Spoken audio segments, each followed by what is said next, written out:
హైదరాబాద్ లో మరో భారీ ఐకానిక్ ప్రాజెక్ట్ నిర్మాణానికి కౌంట్ డౌన్ స్టార్ట్ అయింది. బాపుఘాట్ వద్ద గాంధీ సరోవర్ మెగా ప్రాజెక్ట్ రూపుదిద్దుకోనుంది. నెలాఖరులోపు శంకుస్థాపన చేసేలా ప్రభుత్వం ప్లాన్ చేస్తోంది. ఢిల్లీ పర్యటనలో ఉన్న సీఎం రేవంత్ రెడ్డి ప్రారంభోత్సవ కార్యక్రమానికి రావాలని రక్షణ మంత్రి రాజ్నాథ్ సింగ్ ను ఆహ్వానించారు.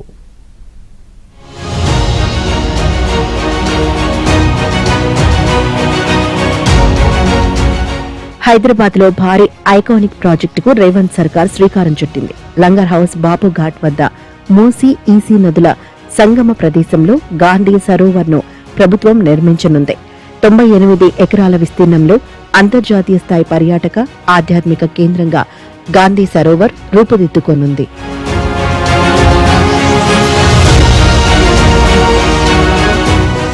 సిటీలో భారీ ఐకానిక్ ల్యాండ్ మార్క్ గా గాంధీ సరోవర్ ను తీర్చిదిద్దనున్నారు. ఇందులో గాంధీ సర్కిల్ ఆఫ్ యూనిటీ, భారీ శాంతి విగ్రహం, ప్రపంచ స్థాయి knowledge hub, meditation village, museum of piece, చేనేత ప్రదర్శన కేంద్రం, వాటర్ ఫాల్స్, అమ్యూజ్మెంట్ జోన్లు కనువిందు చేయనున్నాయి. పర్యాటకం, సంస్కృతి, ఆధ్యాత్మికత మేళవింపుతో భారీ విజన్తో ఈ మెగా ప్రాజెక్టుకు ప్రణాళికలు సిద్ధం చేశారు.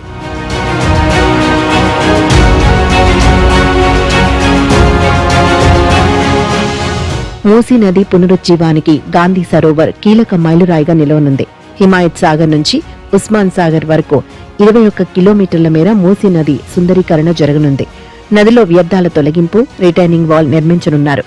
గోదావరి జలాల మళ్లింపుతో మూసీ నది 24 గంటలు ప్రవహించేలా ప్రణాళికలు రూపొందించారు.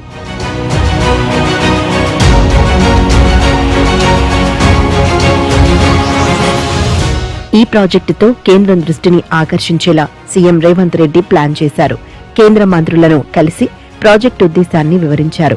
రక్షణ మంత్రి రాజ్నాథ్ సింగ్ ని కలిసి శంకుస్థాపనకు రావాలని ఆహ్వానించారు. మరోవైపు పౌర విమానయాన శాఖ మంత్రి రామ్మోహన్ నాయుడుతో రేవంత్ రెడ్డి సమావేశమయ్యారు.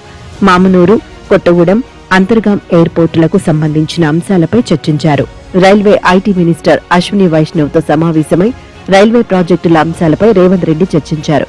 అనంతరం కాంగ్రెస్ అగ్రనేత రాహుల్ గాంధీని రేవంత్ రెడ్డి కలిశారు.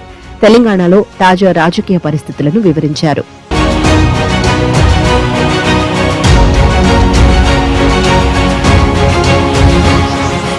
కాలుష్యంతో నిండిపోయిన మూసీ రాబోయే కాలంలో హైదరాబాద్కు గర్వకారణంగా మారబోతోంది. Gandhi Sarovar project global icon గా నిలవడం ఖాయంగా కనబడుతోంది.